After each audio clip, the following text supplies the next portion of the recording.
Joining us now from the Western Wall in the Old City of Jerusalem is Congressman Ritchie Torres. Shalom. Thank you for joining us. It's an honor to be with you. Tell us, first of all, please, about the message of your visit here in Israel with the UJA Federation of New York. A visit, of course, in wake of the October 7th massacre. It is the first time I've been in Israel since October 7th, and I have found a country that has been transformed. But I'm here with a simple but essential message that Israel's not alone. I stand with Israel, most of America stands with Israel, and most of the United States Congress stands with Israel. And the U.S.-Israel relationship is alive and well. And you know, you're familiar with the facts, you saw many pictures, but how different was it to see things on the ground? So I went to the kibbutz Nir Oz, and what I saw was so sobering. I mean, 1/4 of the population had either been murdered or kidnapped. 1/3 of the homes were burned down.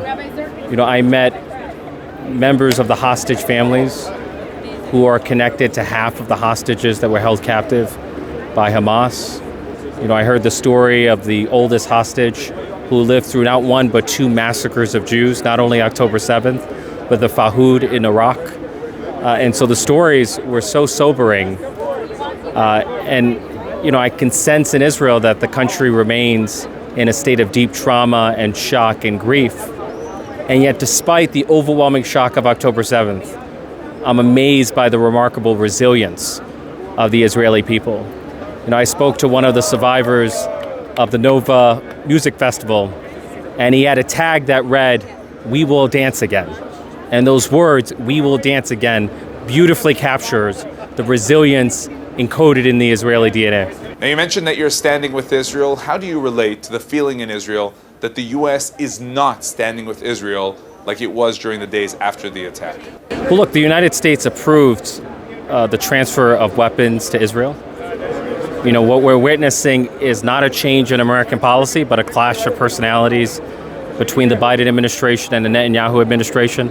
I would tell people to ignore the background noise and recognize that the U.S.-Israel relationship remains fundamentally intact, and U.S. policy toward Israel remains fundamentally unchanged. And regarding your party, how do you answer those who say that the radical left is taking over the party, will take over the party? Look, I have concerns that the far left could be to the Democratic Party in American politics what Jeremy Corbyn became to the Labour Party in British politics, and the burden falls on pro-Israel Democrats like myself to actively resist the Jeremy Corbynization of progressive politics.